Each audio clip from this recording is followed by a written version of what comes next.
आप सभी के हृदय में विराजमान परमात्मा को मेरी राम राम। अब प्रभु श्री राम ने सुग्रीव को यह आदेश दे दिया कि वह अपनी सेना इकट्ठी करे और अब समय आ गया है प्रयाण करने का। लंका पर आक्रमण करने का यह समय है, इसलिए विलंब न किया जाए। और आयोजन होने लगा। कपिपति बेग बुलाए आए जूथप जूथ। वानर राज सुग्रीव ने सभी यूथपतियों को बुला लिया और जितने भी यूथ थे सभी के सभी आने लगे। सारे यूथपति इकट्ठे होने लगे। नाना बरन अतुल बल वानर भालू बरूथ। झुंड के झुंड भालुओं के, वानरों के सब इकट्ठे होने लगे, अलग अलग प्रकार के रंगों के। सभी रंग बिरंगे वानर भालू सब इकट्ठे हो गए।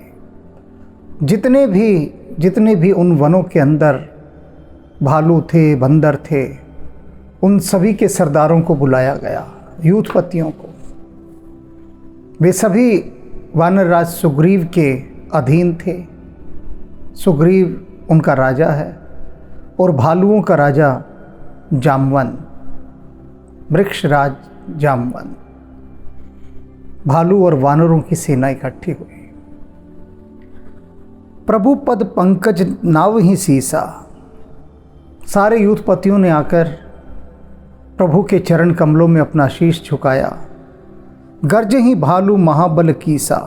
महान बलशाली वानर और भालू गरजने लगे। सब में जोश भर गया था। देखी राम सकल कपिसेना। राम देख रहे हैं वानरों की सेना को, देख रहे हैं। और देखते देखते राम ने फिर क्या किया?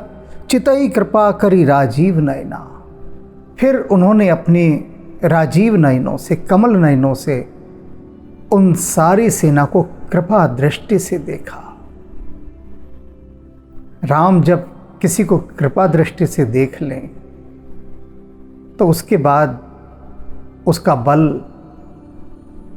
उसका मन, उसकी बुद्धि सब शुद्ध हो जाती है और बलशाली हो जाती है। तो राम ने क्या किया? जो वानर सेना थी, भालुओं की सेना थी, सबको अपनी कृपा दृष्टि से देखा। राम कृपा बल पाई कपिंदा। सारे कपिल राम की कृपा से अति बलशाली हो गए। भय पुच्छजुत मनहु गिरिंदा। और ऐसे लग रहे थे विशाल काय शरीर के होकर, जैसे कि पहाड़ों को पंख लग गए हों और पहाड़ आकाश में उड़ रहे हों। हर्ष राम तब कीनी पयाना। सगुन भय सुंदर शुभ नाना। तब बहुत हर्षित होकर राम ने प्रयाण किया सेना के साथ, वानरों और भालुओं की सेना। और उनके प्रयाण करते ही बहुत सुंदर शगुन होने लगे। शगुनों की बहुत बड़ी महिमा है। हमें पढ़ने नहीं आते, अन्यथा जो पढ़ने जानते हैं, जिनको विद्या आती है शगुनों की, जैसे लक्ष्मण जी को आती थी, हमारे आसपास जो घटने वाला है उसके पूर्व संकेत प्रकृति में मिलने शुरू हो जाते हैं। और उन्हीं संकेतों को शगुन और अपशगुन कहा जाता है। अब इस समय जब राम सेना को लेकर चलेंगे तब सुंदर शगुन होने लगे। जासु सकल मंगलमय कीर्ति। जिनकी मंगलमय कीर्ति है, जिन प्रभु श्री राम की, तासु पयान सगुन यह नीति। उनके सेना को साथ लेकर चलने के समय शगुनों का होना, यह तो प्रकृति की नीति है, प्रकृति की मर्यादा है।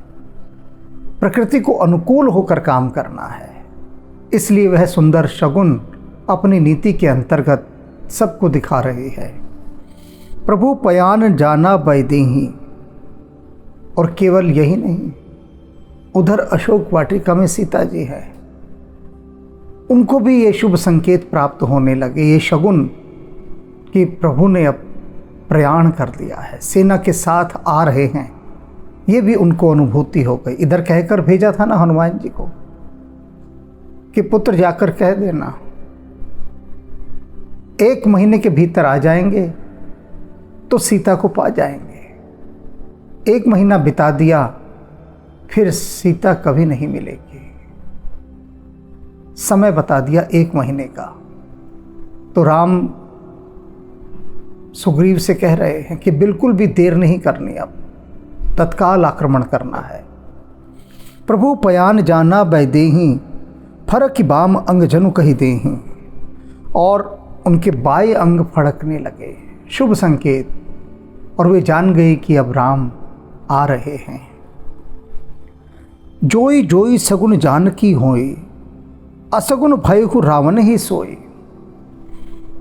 अब इधर जो जो शगुन, शुभ शगुन सीता जी के साथ हो रहे हैं, बिल्कुल वैसे ही शगुन रावण के साथ भी हो रहे हैं, उसको भी दिखाई दे रहे हैं। लेकिन वो अपशगुन हैं, रावण को जो दिखाई दे रहे हैं। जो सीता जी को दिखाई दे रहे हैं वो शुभ हैं शगुन, और वो अपशगुन हैं, नाश के, विनाश के। चला कटक को बरने पारा, गरज ही वानर भालू अपारा। वो जो वानरों और भालुओं की सेना चल रही है, अपार सेना, उसका भला कौन वर्णन कर सकता है। गरजते हुए, दहाड़ते हुए वे आगे बढ़ते जा रहे हैं, पुरजोश हैं पूरे। नख आयुध गिरिपादप धारी, चले गगन मह इच्छाधारी। वे इच्छाधारी रूप धरने वाले वानर भालू वे चल दिए हैं, पहाड़ों को, पर्वतों को पार करते हुए, आकाश में उड़ते हुए।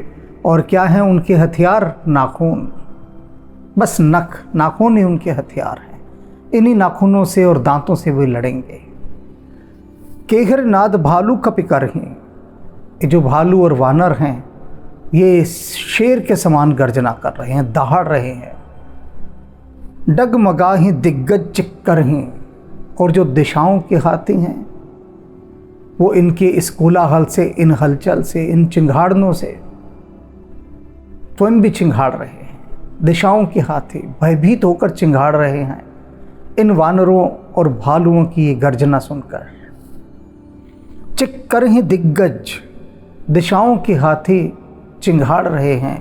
डोलमही, धरती डोल रही है। गिरिलोल, पर्वत कांप रहे हैं। सागर खर भरे और सागरों में खलबली मच गई है। मन हर्ष सब गंधर्व सुर, मुनि नाग किन्नर दुख टरे। ये जो हैं गंधर्व, नाग, किन्नर, देवता, मुनि, सब बहुत हर्षित हैं कि हमारा दुख अब टल गया। तब तक ये बहुत दुखी थे जब तक प्रभु श्री राम पर्वत पर बैठे थे, प्रतीक्षा कर रहे थे। अब जैसे ही प्रभु श्री राम ने कहा कि चलो सेना तैयार करो और प्रयाण करो, कूच करो, बस इतना कहते ही सेना को कूच करते देखकर ये सब प्रसन्न हो गए कि अब हमारा दुख टल गया। कट कट ही मरकट बिकट भट, बहुकोटि कोटि धावही। ये सब बंदर भयानक रूप से किटकिटाते हुए इधर उधर दौड़ते जा रहे हैं, दौड़ रहे हैं। जय राम प्रबल प्रताप कौशल नाथ गुण गण गावहीं। और प्रभु श्री राम के यशोगान को गाते हुए जयकारा लगा रहे हैं। जय जय राम प्रबल प्रताप कौशलनाथ, कि वे कौशलनाथ प्रभु श्री राम जिनका प्रताप अतुलनीय है, उनकी जय जयकार हो, उनकी जय जयकार हो, उनकी जय जयकार हो। सह सकना भार उदार अहिपति, बार बार ही मोह ही। और ये जो इतनी हलचल हो रही है, वानरों की, भालुओं की भाग दौड़, इस हलचल के कारण वे शेषनाग जिन्होंने इस धरती को अपने ऊपर धारण किया हुआ है, वे विचलित हो रहे हैं, मोहित हो रहे हैं कि धरती को संभालें तो कैसे संभालें। इतनी हलचल पैदा करती। गह दसन पुन पुन कमठ, पृष्ठ कठोर सो किमी सोहई। और बार बार अपने दांतों से कछुए की पीठ को पकड़ते हैं अपने को संतुलित करने के लिए। रघुबीर रुचित प्रयाण, प्रस्थित जान प्रवम सुहावने। जनु कमठ खर पर सर्प राज सो लिखत अविचल पावने। अब कैसा लग रहा है कि भगवान शेषनाग धरती को अपने ऊपर धारण करते हैं। इधर इनकी हलचल जो हो रही है महाबलशाली वानरों की और भालुओं की, उसके कारण वो बहुत कठिनाई से धरती को संभाल पा रहे हैं, मोहित हो रहे हैं बार बार। और संभालने के लिए कछुए की पीठ पर बार बार अपने दांत गड़ाते हैं। तो उनके दांत गड़ाने से जो लकीरें वहाँ पर पड़ रही हैं, जो रेखाएं खींच रही हैं, तुलसीदास जी कहते हैं ऐसा लग रहा है कि मानो इस सेना के प्रयाण का और प्रभु श्री राम के यश का वर्णन करने के लिए वे कछुए की पीठ को अपने दांतों से उस पर कथाएं लिख रहे हैं, लिपिबद्ध कर रहे हैं इस वर्णन को, ऐसा लग रहा है। ए विधि जाई कृपा निधि उतरे सागर तीर। इस प्रकार से वानरों के साथ आगे बढ़ते हुए वे कृपा निधि सागर के किनारे पहुंचते हैं। जहाँ तहाँ लागे खान फल भालू विपल कपिबीर। अब वहाँ पहुँच गए, अब भोजन तो करेंगे ही ना, खाएंगे पिएंगे। सेना पहुँची है भूखी, इतना लंबा सफ़र तय करके। तो वहाँ फलों के वृक्ष हैं, तो भालू और वानर वो सब वहाँ फल खा रहे हैं। अब वहाँ निश्चर रही सशंका। अब लंका का हाल क्या है वो सुन लीजिए। वहाँ पर जो राक्षस हैं वो बड़े डर कर रह रहे हैं अब, सशंका। पहले तो निशंक रहते थे, कोई डर नहीं था पहले। एक धारणा बनी हुई थी लंका में, और धारणा वह झूठी भी नहीं थी, सच्ची थी, कि रावण की लंका इतनी परम सुरक्षित है कि वहाँ पर परिंदा भी पर नहीं मार सकता। चारों ओर सागर से घिरी हुई, इतनी अधिक सुरक्षा व्यवस्था। तो लंका में जितने राक्षस रहते थे सब निश्चिंत रहते थे, निशंक रहते थे। और अब सशंका, शंका के साथ रह रहे हैं, भयभीत होकर रह रहे हैं। क्यों? जब ते जारी गए हूँ कपिलंका। जब से हनुमान जी ने वो लंका जलाई है, उनका ये मानना है कि एक बंदर आकर लंका जला गया, एक बंदर आकर। तो क्या हमारी लंका की सुरक्षा व्यवस्था है? यही सुरक्षा व्यवस्था है कि एक बंदर आकर उसे आग में झोंक जाए? निज निज गृह सब कर ही विचारा। सब अपने अपने घर में बैठे हुए विचार कर रहे हैं, मित्रों के साथ, संबंधियों के साथ बातचीत हो रही है। नहीं निश्चर कुल केर उबारा, कि अब राक्षसों के कुल को उबारने वाला कोई नहीं, कोई नहीं इस लंका में ऐसा जो अब राक्षसों की रक्षा कर सके। अब तो राक्षसों के कुलों का नाश होना संभव है। सब जगह यही चर्चा, हर जगह, गली गली, घर घर। जासु दूत बल बरने न जाए।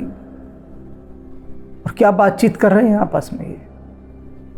कह रहे हैं जिसका एक दूत आया यहाँ पर और उसके बल का वर्णन किया नहीं जा सकता, सारी लंका को फूंक डाला उसने, जला डाला।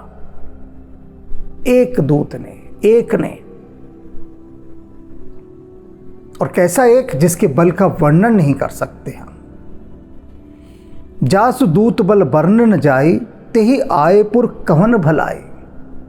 जिसके दूत ने ये हाल कर दिया यहाँ आकर, यदि वह राम स्वयं इस लंका में आ जाएगा तब हमारी कौन सी भलाई हो जाएगी?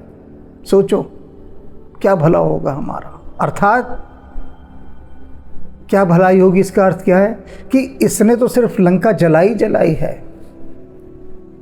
और जिसका ये दूत है वह राम यहाँ पर आ गया, तो जो दुर्गत लंका की होगी वो कभी सोचे नहीं जा सकते।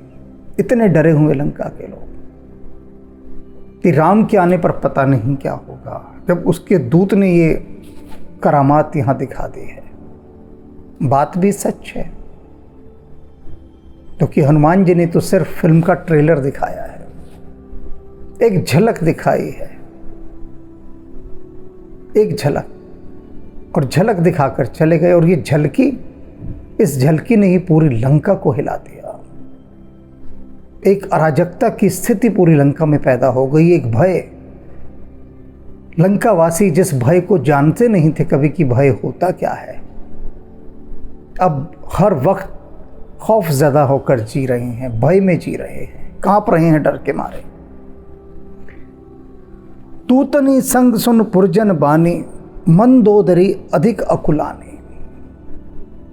मंदोदरी की गुप्तचर व्यवस्था बहुत अच्छी थी, उसकी अपनी गुप्तचर व्यवस्था। उसके दूत आए, मंदोदरी ने पूछा लंका का क्या समाचार है। दूत कहते हैं कि क्या समाचार बताएं। सारी लंका मारे भय के कांप रही है, अपने को अनाथ समझ रही है कि उनकी रक्षा करने वाला कोई भी नहीं। और आपने तो देख ही लिया है लंका का जो हाल वह एक वानर करके गया है। उसके बाद लंका परम असुरक्षित अनुभव की जा रही है। लंका की सुरक्षा व्यवस्था के ऊपर प्रश्न चिन्ह खड़ा हो गया है कि क्या यही लंका की सुरक्षा व्यवस्था है। कि वह दूत आया, लंका को जला गया और हम उसका कुछ भी अहित नहीं कर सके, कुछ भी। हमने सोचा पूछ जलाएं, उसने लंका जला दी। तो क्या यही लंकेश का बल है? क्या यही वह रावण है जिसको कहा जाता है कि तीनों लोग उससे कांपते हैं? मंदोदरी के दूतों ने सारी बात बताई। अब उनकी बात सुनकर मंदोदरी बड़ी व्याकुल हो गई। रावण की महारानी है, लंका की महारानी, व्याकुल हो गई। मंदोदरी बहुत संवेदनशील, न्यायप्रिय और विदुषी महिला है। मंदोदरी जिन 5 प्रातः वंदनीय पूजनीय स्त्रियों में नाम लिया जाता है उनमें मंदोदरी भी एक है। आप सोच लीजिए इसे कि शास्त्र जिसके लिए कहते हैं, जिन 5 पंचकन्याओं की चर्चा की गई है कि जो प्रातः वंदनीय और पूजनीय है, उनमें मंदोदरी भी एक है।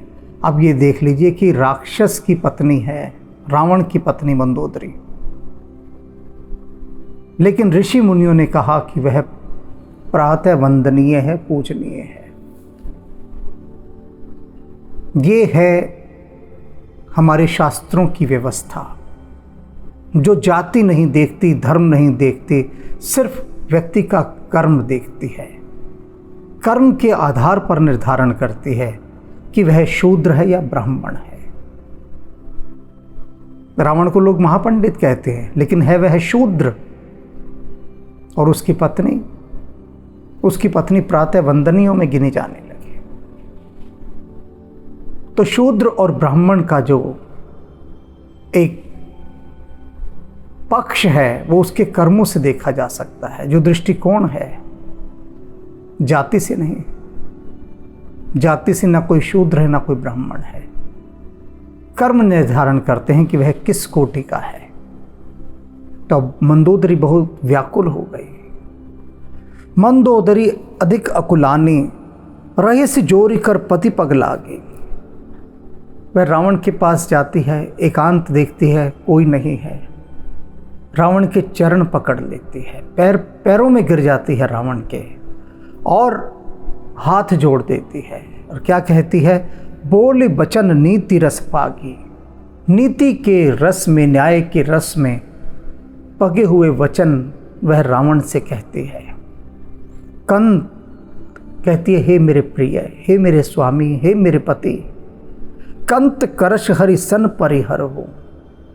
क्यों आप श्री हरि के साथ पैर ठाने हुए हैं? क्यों? नहीं ठानना चाहिए आपको। आपने श्री हरि के साथ ही बैर ठान लिया। मोर कहा अति हित ही धर हो। मैं जो आपसे कह रही हूं आपके हित के लिए कह रही हूं।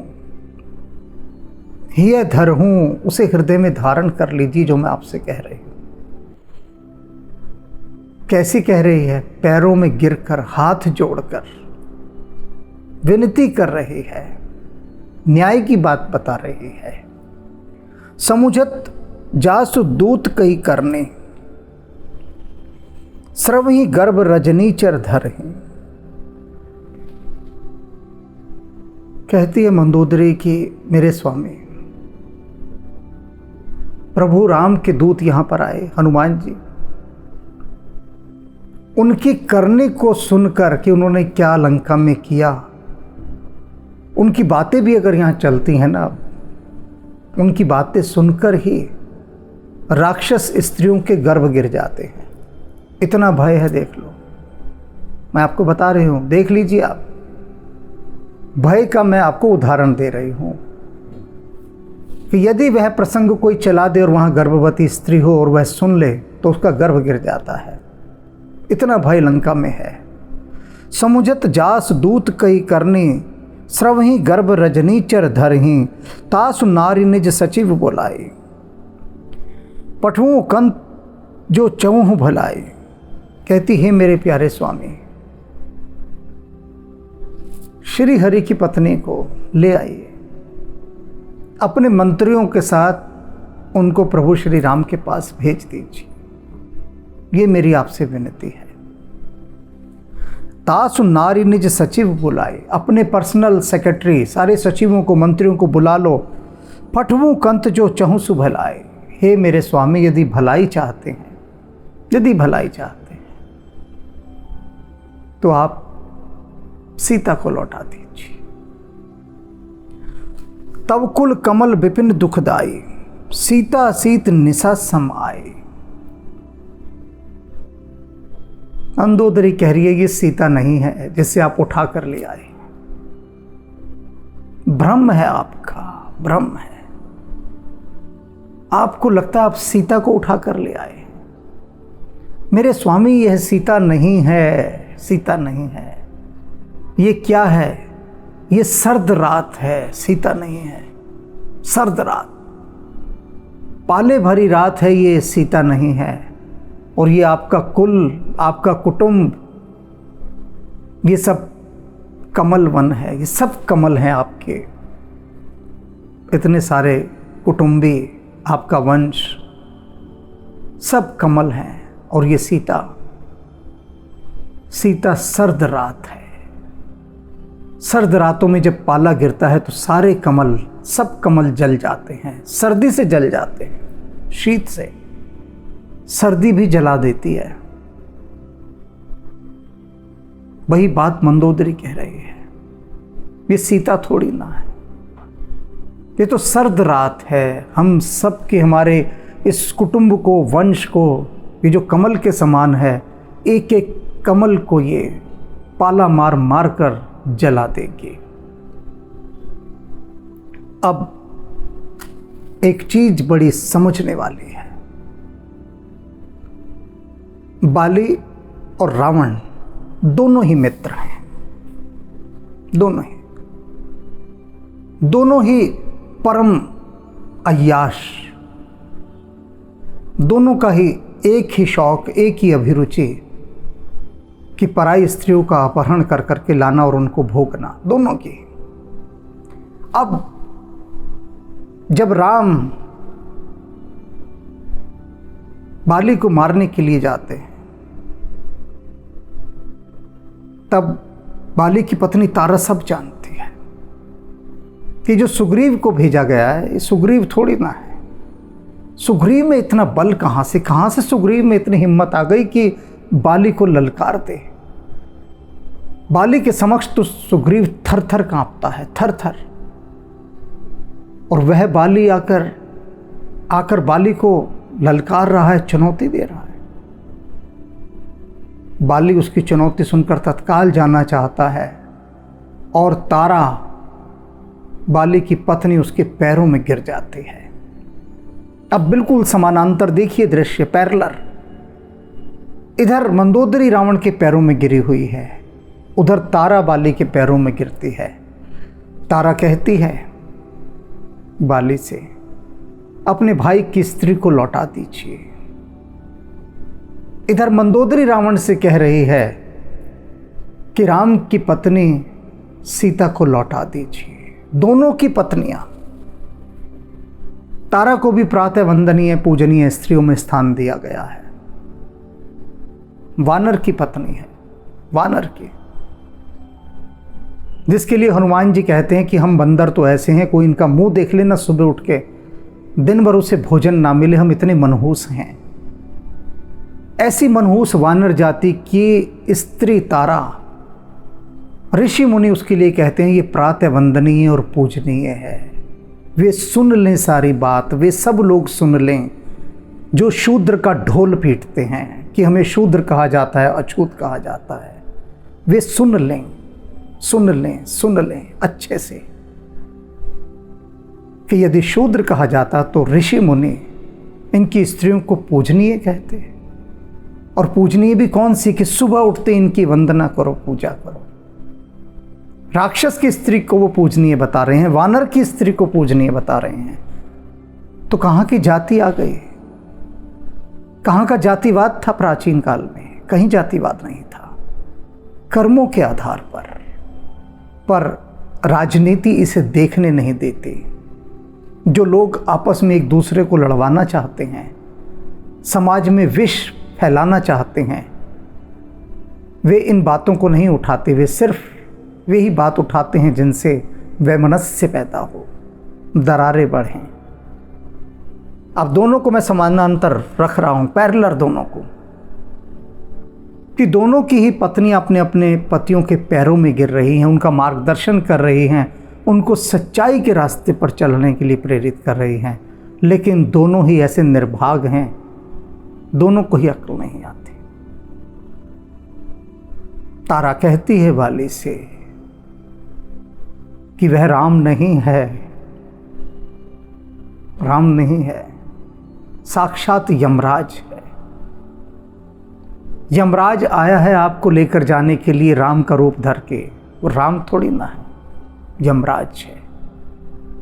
इधर मंदोदरी रावण से कह रही है ये सीता थोड़ी ना है, आप इसे सीता समझ रहे हैं। अरे ये तो सर्द रात है, पाले भरी रात, आपके कुल के हर कमल को जलाकर भस्म कर देगी अपने शीत से। लेकिन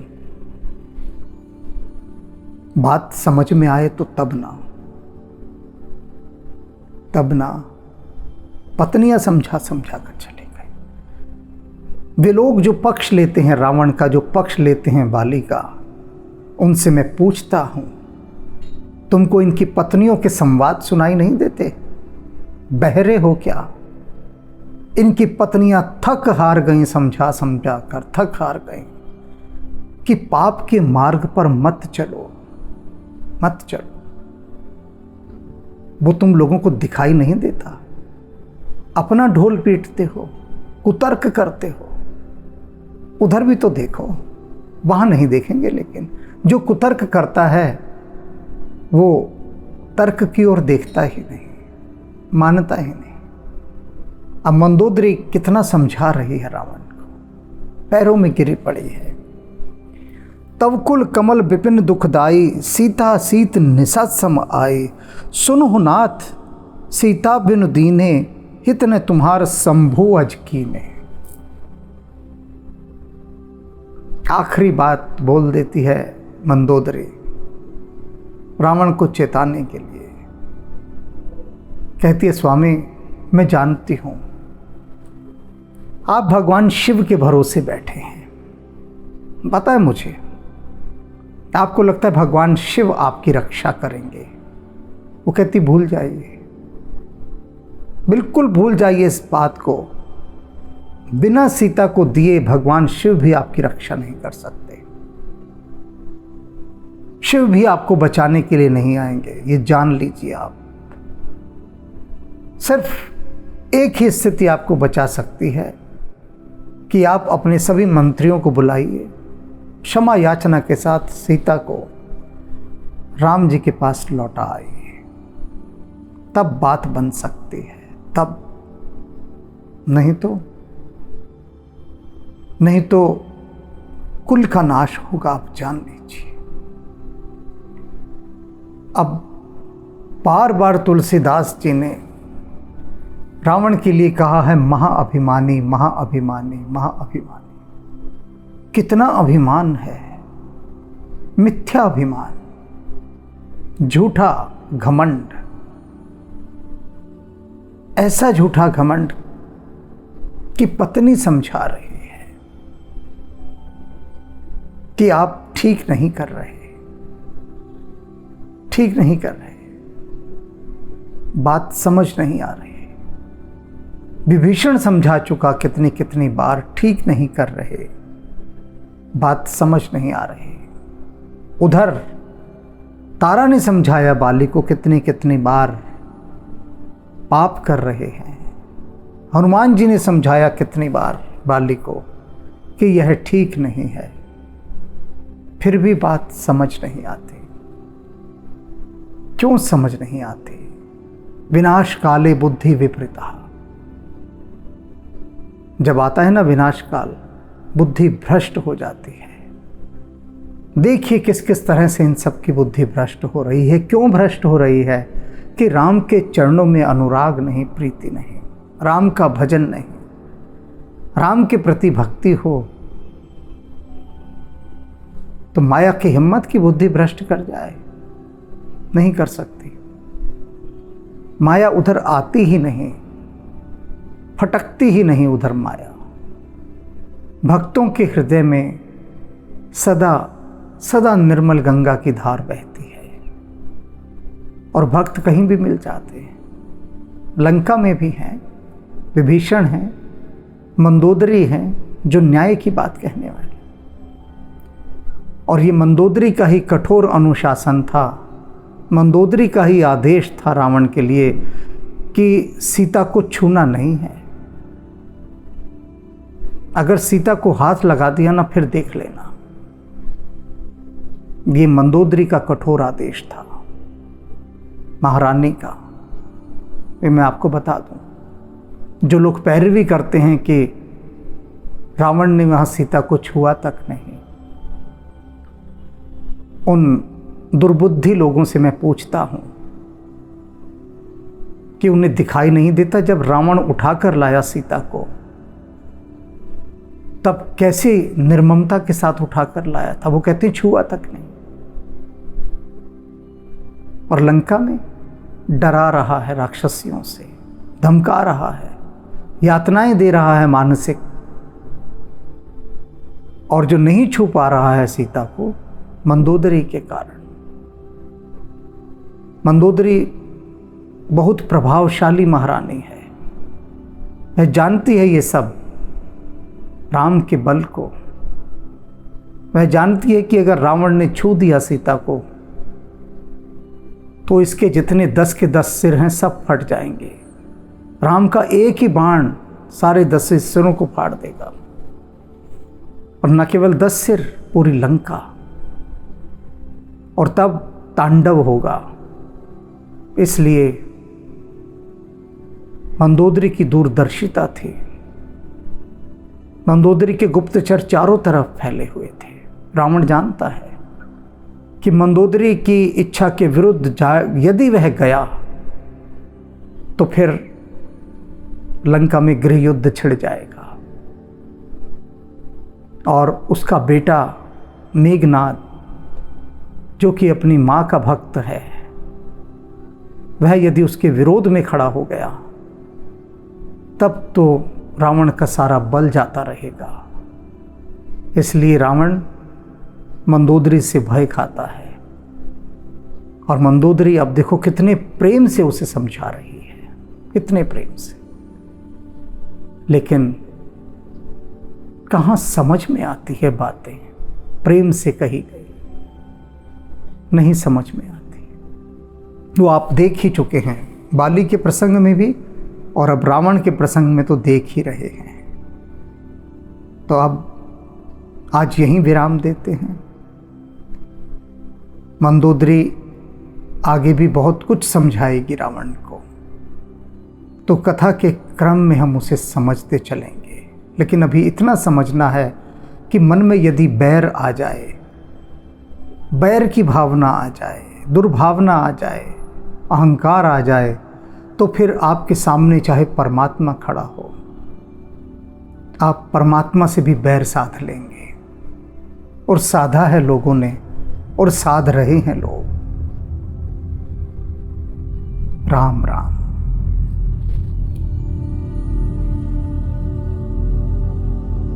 मनोजवं मारुततुल्यवेगं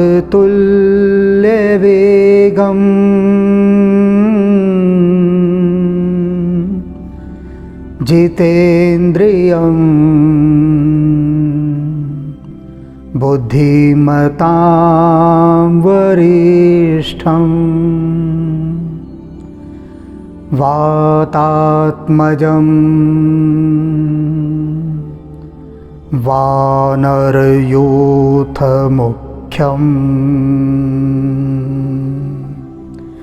श्रीरामदूतं